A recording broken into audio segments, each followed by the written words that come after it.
Assalamualaikum warahmatullahi wabarakatuh. Apa kabar, Badar? Alhamdulillah, baik bro. Gimana kabarnya hari ini? Alhamdulillah, puji Tuhan sangat baik sekali. Korek atuh aja. Aing heula korekna. Alhamdulillah keadaannya baik di masa pandemi. Meskipun kita gak bermasker karena kita satu lingkungan, betul tidak Pak? Betul. Sebenarnya mah nggak apa-apa. Kita mau pakai masker mau nggak ada satu rumah katanya. Kemarin gue banyak bicara sama orang saat pandemi. Orang-orang banyak ngomongin masalah sekolah. Jatuhnya berarti ke pendidikan. Nih, menurut lu kayak gimana sih pendidikan saat ini gitu? Gue juga ngerasa bahwa pendidikan saat corona ini agak sedikit rancu mungkin ya. Dibilang kita belajar, ya nggak belajar. Soalnya cuman orang yang mungkin sadar atas pendidikannya baru dia belajar gitu. Sedangkan orang lain mungkin lebih ke main atau main game atau gimana lah menurut lu gitu. Ngomongin apa tadi? Pendidikan di masa pandeminya. Pendidikan saat pandemi itu. Jadi kalau menurut gua sih gini. Banyak pihak yang terlibat sebenarnya. Kalau misalkan kita berbicara bagaimana pendidikan di saat pandemi. Apa aja tuh? Bagaimanapun juga sistem pendidikan dikelolanya kan oleh pemerintah. Otomatis gimana caranya si pemerintah ini nih ngelola pendidikan di saat kayak gini, di saat kita belajar dari rumah secara online. Kan belum tentu juga semua orang punya HP, punya perangkat yang mendukung buat ya, kita buat belajar secara belajar online gitu bro. Nih, menurut lu apakah efektif belajar saat pandemi seperti ini via Zoom, entah via WA atau tugas lewat online lah gitu? Lewat email. Lewat ya, seperti itu. Ya, kalau menurut gua sih ya kurang efektif bro. Di mana tuh gak efektifnya? Ya yang pertama nih ya, kita belajar tapi gak dibimbing. Kita bisa bedain rasanya dibimbing guru sama dibimbing oleh orang tua, pasti beda banget ya. Karena yang satu-satunya orang yang tahu tentang gimana caranya mengajak anak-anak buat belajar, metodenya gimana ya cuma guru. Kemudian guru juga gak semua disalahin, balik lagi ke pemerintah, sistemnya gimana nih gitu. Biasanya kan lingkungan sekarang saat pandemi pasti orang banyak diem di rumah. Tapi ternyata di balik itu banyak kasus kenakalan remaja saat pandemi. Banyak banget sih. Banyak banget. Nah, itu terjadi karena apa biasanya? Kenapa kenakalan remaja saat ini meningkat dibandingkan saat mungkin sebelum pandemi? Ya makanya tadi juga gue singgung kan, antara guru dan orang tua. Harusnya nih ya, kalau secara bagusnya kita pertemukan deh antara guru yang pokoknya yang mengelola pendidikan sama orang tua. Gimana caranya supaya para orang tua ini bisa ngedidik mereka di rumah. Ya meskipun kita tahu bareng-bareng ya, pendidikan pertama yang diberikan ya pasti sama orang tua, dari bicara, jalan, kemudian ya mengenal lingkungan sekitar lah. Itu harusnya menurut gua sih ya dipertemuin. Artinya orang-orang yang terlibat dalam pendidikan ini ngasih tahu gitu loh kepada orang-orang tua ini gimana caranya supaya anak-anaknya teratur, gak banyak main. Karena kan waktu pandemi gini waktunya banyak banget. Kalau misalnya gini nih, bahwa gue berpandangan kalau misalnya pandemi ini berlanjut 2-3 tahun lagi, mungkin kalau sistemnya apakah harus ada bimbingan khusus nih buat orang tua supaya bisa membimbing anak-anak di rumah, atau mungkin si anak gimana caranya kita ngasih ngarahan ke anak supaya disampaikan sama orang tuanya. Kan guru udah nggak mungkin nih buat datengin orang tua atau muridnya satu-satu. Ya Ya itu, kalau mau efektif anak supaya belajar lebih giat, pelajarannya lebih masuk, ya otomatis kita harus jadiin orang tua ini sebagai guru yang tahu akan metode pendidikan gitu. Jadi Harus banget. orang tua, guru sama apa murid ini harus punya chemistry yang Yoi, wajib banget kesadarannya harus ditingkatkan. Iya. Mungkin ya. Kalau misalnya gini nih, kita mulai sekolah seperti dulu lagi sebelum COVID, kita dimana murid ketemu gurunya secara langsung di kelas, apakah mungkin akan terjadi saat COVID? Sebenarnya mungkin banget. Kalau misalkan yang baru, isu-isu yang baru nih kan, adanya vaksin merek ini, merek itu, merek ini yang didatangin dari luar negeri. Dan yang mau gua agak sentil dikit sebenarnya adalah efek dari vaksin ini kita belum tahu gitu loh.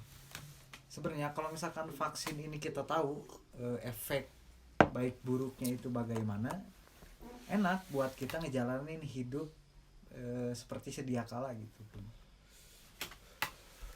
Sebenarnya berat lah Berat. urusan pendidikan saat ini, apalagi ditambah COVID. Mungkin buat angkatan-angkatan yang sekolah ketinggalan jauh waktu zaman-zaman kita, dimana waktu kita sekolah emang bener masuk jam 7, tingkat kedisiplinan kita pun meningkat kan. Kalau sekarang guru atau dosen ngasih tugas dimana kita saat bangun siang atau apa, tapi ada jangka waktunya siang mungkin ya, kayak gitu. Kalau menurut lo nih, kalau misalnya si murid memiliki jam-jam tertentu tuh, jadi batasan waktu untuk pengerjaan, efektif nggak saat ini gitu? Apalagi gue berbicara kalau di daerah, salah satu yang jadi masalah adalah teknologi. Gak semua orang mempunyai teknologi yang sama seperti orang-orang di kota. Ini yang jadi masalah mungkin buat orang-orang di pedesaan, di mana teknologi dan pendidikan nggak bisa jadi satu gitu. Susah banget. Soalnya kalau kita ngomongin desa dan teknologi, sebenarnya kalau gak ada orang yang mumpuni yang mengelola teknologi di desa itu, ya sama aja bohong, zong jatuhnya. Karena kan orang-orang zaman dulu ya belum melek terhadap teknologi gitu. Ya paling baru melek sama Facebook, WA. Justru itu ketika gue datang ke pedesaan, gak semua orang tua ngerti terhadap handphone, teknologi terbaru. Bahkan lebih dibilang lebih pintar anaknya gitu daripada orang tuanya. Soalnya karena perbedaan zaman, terus telatnya teknologi di pedesaan itu malah jadi hambatan gitu. Buat kedepannya, apakah mungkin pergeseran teknologi terhadap di masyarakat akan meningkat setelah terjadi COVID ini?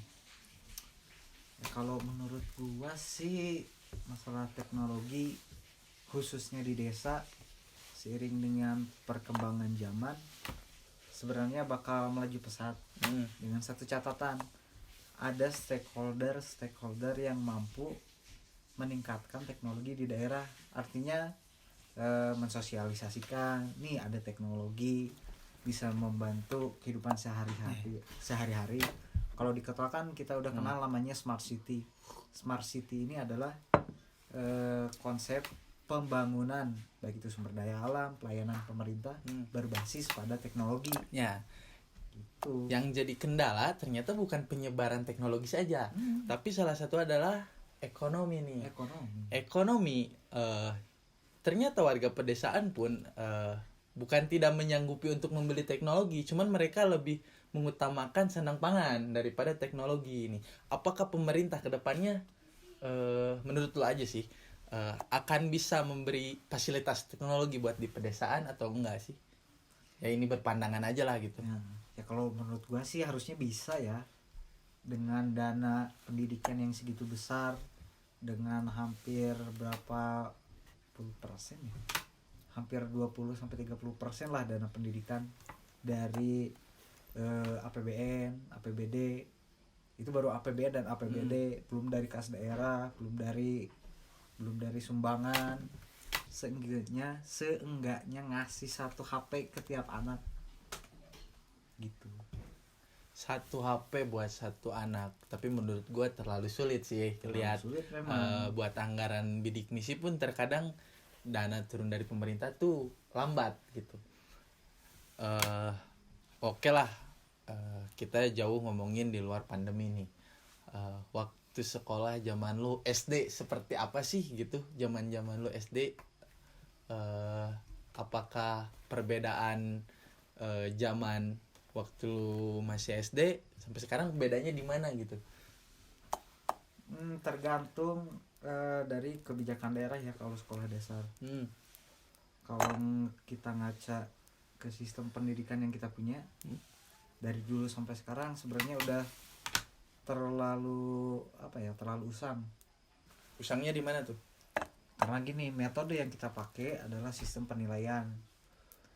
Sedangkan kalau misalkan kita mau berkaca ke negara-negara yang udah maju, apalagi di dunia pendidikan, kayak Finlandia lah, kemudian kayak sekolah-sekolah, kebanyakan di Eropa sih, sekolah-sekolah yang mempunyai sistem pendidikan yang baik. Misalnya nih, jika kita lihat di Finland ada beberapa tahap. Jadi di tiap tingkatan sekolah itu sistemnya beda-beda. Misalkan dari SD sistem pendidikan yang diterapkan adalah mengenal lingkungan sekitar, explore lingkungan ya. Iya. Kemudian udah masuk tahapan SMP nih, misalkan kalau kita bandingin sama sistem pendidikan kita ya. Kalau misalkan udah SMP, mereka udah fokus, udah ngebayangin kira-kira gua kalau udah gede nih mau jadi apa nih. Udah ada plan pengarahan. Iya, jadi di SMP itu udah lebih diarahin mau kemana.